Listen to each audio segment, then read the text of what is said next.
primeiro turno mostrou o protagonismo das redes sociais. Agora, na campanha para o segundo turno, os ânimos se acirram e as chamadas fake news estão cada vez mais presentes, pondo dúvidas na cabeça do eleitor. A Justiça Eleitoral e os partidos se esforçam para evitar isso. O Ministério da Segurança tenta coibir as postagens mentirosas, ofensivas e caluniosas. Mas, como mostram as pesquisas, os brasileiros são os que mais acreditam nas falsidades. Algo com que a democracia por aqui ainda precisa saber como lidar.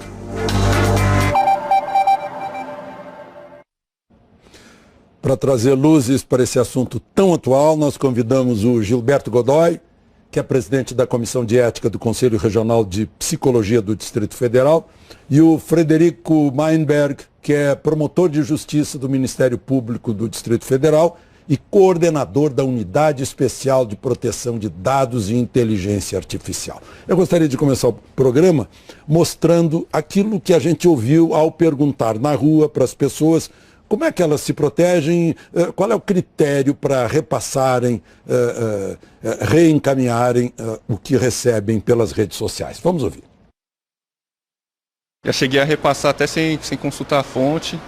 E isso acabou que gerou um certo transtorno, porque a gente passa como mentiroso na história, né? A gente sempre fica tentado a repassar, mas depois do que aconteceu eu me policio mais mesmo. Inicialmente eu sempre tenho o hábito de checar a fonte, confrontar em sites confiáveis a mesma informação, notícia, mas ultimamente por conta do volume e de todos os lugares eu tenho ficado um pouco saturada, então eu às vezes só ignoro mesmo. Querer, às vezes até a gente queira, mas a gente tem que compartilhar aquilo que a gente tem realmente certeza, certo? Porque não tem como a gente estar jogando, porque a gente está compactuando também com o erro de outras pessoas, se a gente for compartilhar o mais rápido possível. Esses últimos dias tem acontecido muito.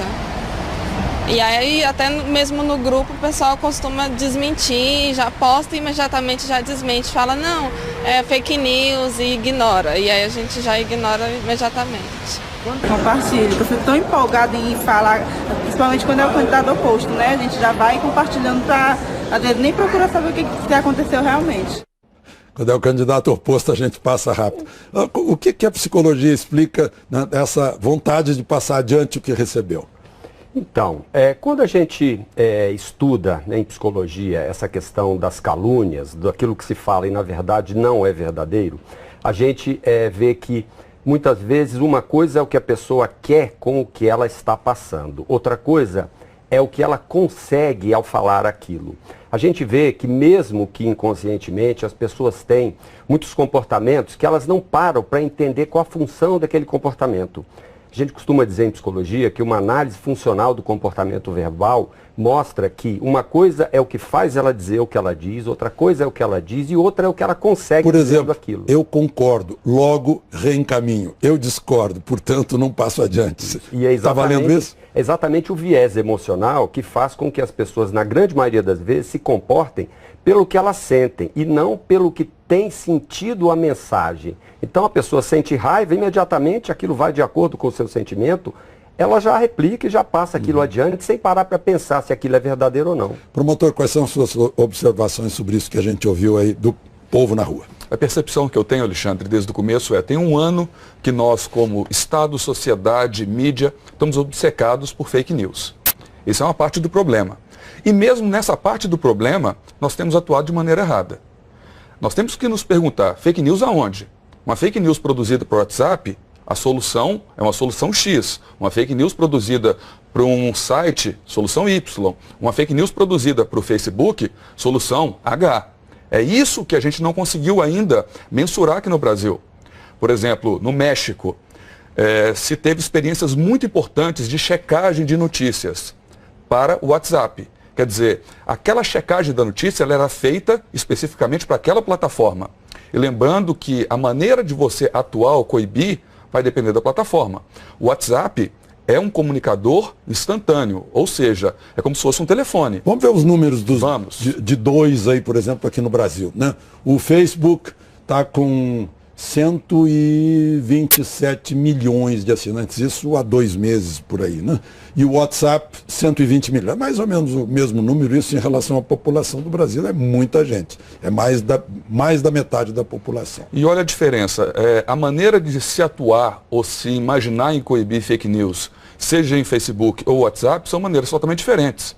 O Facebook, em regra, é uma rede em que você vai ter acesso ao que o outro está colocando, a não ser que você coloque no modo privado. O WhatsApp, ao contrário, é uma rede particular de comunicação.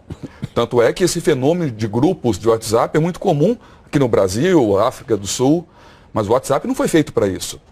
Então é como se a gente tentasse coibir fake news durante uma ligação. Nós estamos fazendo uma ligação aqui nós 3 e a gente não vai poder dizer uma determinada palavra.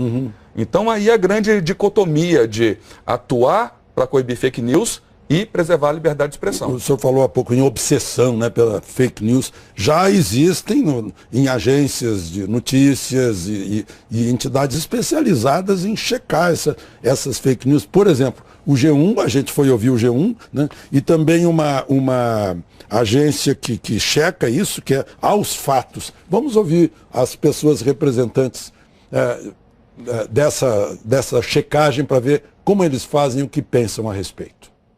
A gente vai averiguar se aquela informação que está sendo divulgada pelo candidato ou pelo político, ela realmente tem procedência. E muitas vezes a gente identifica facilmente ali alguma informação falsa, simplesmente checando fontes básicas, como por exemplo o site de transparência do governo federal, verificando projetos que foram apresentados no Congresso Nacional, ou até mesmo buscando vídeos originais de algum vídeo que está sendo editado e manipulado na internet. Mais do que chegar a esses dados e dizer o que é verdade ou o que é mentira, é chegar às pessoas que mais necessitam desse tipo de informação. Hoje, por exemplo, o WhatsApp é um maior vetor de informações, quaisquer tipos de informações que a gente tem no país.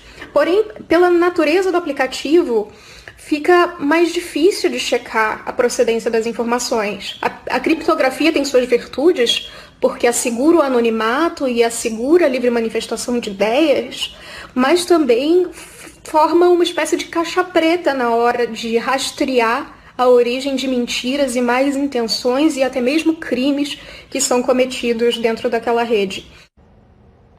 Então, qual é a sua observação sobre o ponto de vista psicológico? A gente vê que existem duas questões. Uma é a questão técnica, como impedir que notícias falsas sejam divulgadas.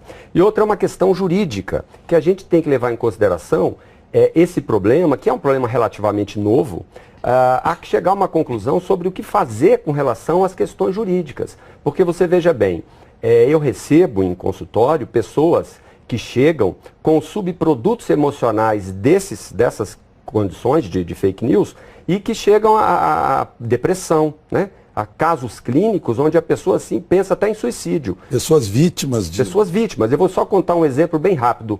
Uma moça recebeu uma mensagem dizendo que se um candidato X ganhasse, ele ia extinguir o órgão que ela trabalha. Ela trabalha nesse órgão há muitos anos, o salário e a vida dela depende disso, e ela ficou desesperada. E ela acreditou naquilo porque foi uma pessoa que ela confia que enviou para ela. Então a gente vê que tem os aspectos emocionais que também tem esse viés que é muito importante a gente entender, né? Há que se fazer alguma coisa e acho que os meios jurídicos e técnicos vão tentar construir uma solução para esse problema. A gente viu outros casos aí que saíram na imprensa de namorado que se vinga da namorada postando uma foto íntima, né, depois que brigou com ela, né? São coisas que a rede propicia, né? E aí tem uma outra variável também que é muito importante, é que hoje a gente tem que levar em consideração que crianças estão sendo vítimas das fake news também. Hoje a gente tem que considerar que crianças de 4, 5, 6 anos de idade já têm acesso ao WhatsApp e já recebem essas notícias. Então imagine quais são as consequências emocionais para uma criança que começa num mundo onde ela não sabe o que é verdade, o que é mentira, né? Então isso no mundo que a gente está vivendo tem efeitos deletérios que acho que a gente não sabe ainda imaginar, dada... Em pleno calor da campanha eleitoral, a gente esquece dessas coisas que vêm de muito longe. Agora, quando acabar a campanha, essas questões vão ficar, né? Com crianças e pessoas vítimas das mentiras. Promotor, qual é o seu ponto de vista sobre esse tema? o ponto de vista, voltando ao que eu estava dizendo. Até para discutir essa obsessão, nós estamos na obsessão de maneira genérica. Nós temos que entender como funciona cada uma das plataformas e como atuar na melhor maneira para coibir. E pegando exemplos lá fora. Exemplos na Alemanha, legislação alemã, que eu já tive a oportunidade de até falar no programa anterior aqui, o que o México está fazendo em relação à checagem e, principalmente, contar com a colaboração das empresas. É de suma importância essa colaboração, que em parte das empresas que são americanas existem essa colaboração e outra parte não colabora. Basta imaginar que fake news não é simplesmente aquilo que vai chegar na timeline da sua avó e que vai modificar uma eleição. Fake news que vai modificar a eleição, a investigação americana com relação à influência russa na eleição americana mostrou isso. É a criação de grupos onde você vai ter uma segurança para se manifestar e ali agentes infiltrados vão atuar e vão gerar um efeito manada e vão mudar o efeito, o voto ou a direção do voto daquele grupo. E é algo que quem está olhando de fora não vai enxergar. Então aí é de suma importância a colaboração das empresas para você obter essas informações e saber quem é essa pessoa. Se é um agente externo, se é um partido político, se é um criminoso. E nós temos que olhar outra coisa. Se tem uma preocupação em outros países de influência externa na eleição, como foi na Inglaterra, como foi na Irlanda, no atual referendo sobre o aborto e principalmente nos Estados Unidos. Agora, aqui, por exemplo, a Justiça Eleitoral se preparou e gerou uma certa frustração a gente imaginar que tem tanta fake news nesse segundo turno, no primeiro também, né? Parece que a Justiça Eleitoral não consegue entrar nisso, inoperante. Eu gostaria de mostrar uma declaração do vice-procurador Humberto Jacques, vice-procurador eleitoral, a respeito desse assunto. Se vocês olharem as redes sociais, tá, o volume de informações mentirosas não tem este número alarmante. Nós estávamos preparados há um ano atrás, era um cenário muito mais grave do que aquele que aconteceu. O nível de desinformação que circula no nível interpessoal e não no nível institucional, com sites falsos, com falsos veículos de comunicação. Tá? Então, existe muito rumor, existe muita intriga, existe muita maledicência, sim, mas isso tem acontecido, como disse ela, no nível interpessoal. Então essa é a questão, né? Se coibiu no nível institucional, no interpessoal é mais complicado, né? E nós temos que lembrar que toda a atuação do TSE, com a criação do comitê sobre fake news, a sociedade civil, de uma maneira geral... Com adesão de partidos políticos. Né? Exatamente. E a sociedade civil interpretou aquilo como um risco à liberdade de expressão. Tanto é que, se houve, de uma forma ou de outra, uma certa inação do Estado, foi por uma decisão da sociedade civil, que agora viu que talvez o problema seja um pouco maior. Eu acredito exatamente na fala do Dr. Humberto Jacques, que inclusive está fazendo um trabalho excepcional como vice-procurador-geral eleitoral. Você não tem mais uma quantidade absurda de sites, blogs divulgando notícias falsas. Mas você tem, no nível pessoal, em grupos e etc., uma difusão muito grande de informações falsas. Essa questão falsa, então, pessoal, né?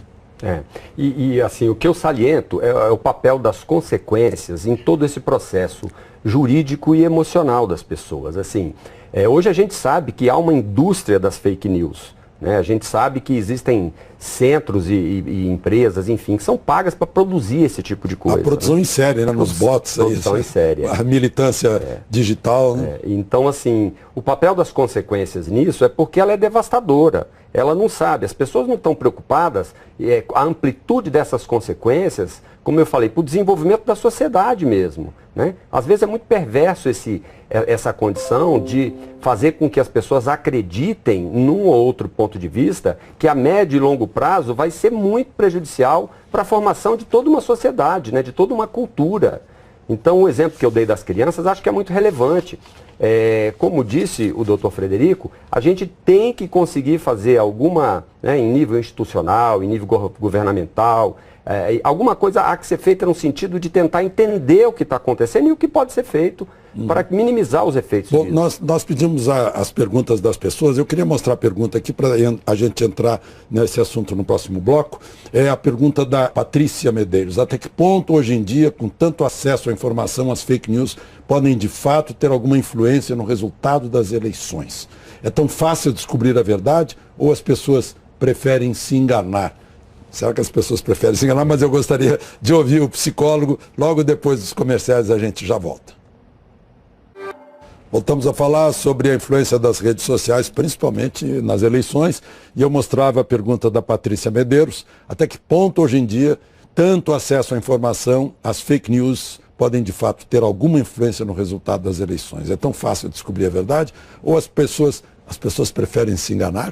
Então, isso às vezes acontece mesmo, né? É um fenômeno emocional que às vezes as pessoas se beneficiam da dúvida ou até do auto-engano mesmo. O auto-engano é um processo que acontece. É mais confortável, né? É mais confortável, é mais fácil, né? O comportamento de fuga e esquiva, às vezes, é a única opção que a pessoa tem nessa situação e ela não quer enfrentar a realidade de frente. Então, muitas vezes, ela se engana, ela reproduz algum tipo de comportamento que não é exatamente como ela gostaria ou como ela sente, mas ela acaba dizendo, fazendo o que ela não gostaria de fazer. Promotor, sobre essa pergunta. Fake news para influenciar a eleição, o que se mostrou na experiência americana, que o investigador especial, que é o Robert Mueller III, no primeiro indiciamento dele dos 13 hackers, mostrou. Fake news não funciona sozinha. Ela precisa de impulsionamento de conteúdo, ela precisa de robôs na internet, os chamados bots, precisa de militância e, principalmente, precisa de uma mensagem que vá gerar medo ou anseio daquele eleitor. Então, olhar fake news como algo perigoso para a eleição, simplesmente é um erro. É um ecossistema complexo que tem que ser analisado de cima. Olhar só fake news, nós vamos incorrer em erro e não vamos resolver nada do problema. Quero entrar nesse ecossistema daqui a pouco, só para botar mais uma pergunta, depois a gente entra nesse assunto. É a pergunta, agora sim, a pergunta da Heloísa Fernandes. Como as redes sociais podem coibir perfis falsos, MAVs, que é a militância digital, os bots, os computadores, criados para manipular as eleições? Que tipo de ferramentas podem ser utilizadas para evitar a disseminação de notícias falsas? As redes sociais devem exigir certificação? Psicologia. A USP agora está criando um aplicativo, que é algo novo, em que eles estão tentando fazer exatamente essa tecnologia, para que eu testei isso agora essa semana, para que você jogue a notícia no aplicativo e ele te dá imediatamente uma resposta para saber se aquela notícia é falsa ou verdadeira. Uma grande probabilidade. É da USP e a Universidade Federal de São Carlos. Né, o pessoal da tecnologia está testando isso. Quase um antivírus ou anti-fake news. É uma forma da gente realmente tentar fazer alguma coisa para coibir isso. Né? Uma coisa, se acha que uma contribuição que a psicologia pode deixar para todo esse contexto, é assim, fazer com que as pessoas reflitam quando, ao receberem uma notícia, elas pensarem se aquilo realmente vai fazer bem para quem ela está passando. Porque às vezes a pessoa se comporta mais pelo que ela sente do que com as consequências daquilo em nível social. Aquela perguntinha lá das investigações, qui prodest, a quem interessa, né? Quem tira vantagem disso? Começar pelo final, certificações não. Eu acho que a grande vantagem, o mérito das redes sociais, dos comunicadores, é a rapidez. Quando você pensa numa certificação, você tira essa rapidez. Você engessa as notícias, as informações. Agora, o que se pode fazer é tentar coibir perfis falsos e roubos de identidade. Antes de falar em fake news, as investigações americanas mostraram que tudo começa com roubo no perfil de alguém. A criação de um perfil de um policial... Aconteceu isso há pouco tempo, aqui no Brasil. Exato. E esse perfil de uma pessoa pode ser de uma celebridade que vai começar a gerir um ecossistema e agariar votos para determinado candidato ou agremiação. Quando se invadem perfis de 12 milhões de pessoas? Aí... Vazamento de dados. No meio de uma eleição presidencial brasileira. É um grande risco. A investigação, inclusive, foi aberta pelo Ministério Público do Distrito Federal, que já está à frente da investigação do caso da Cambridge Analytica.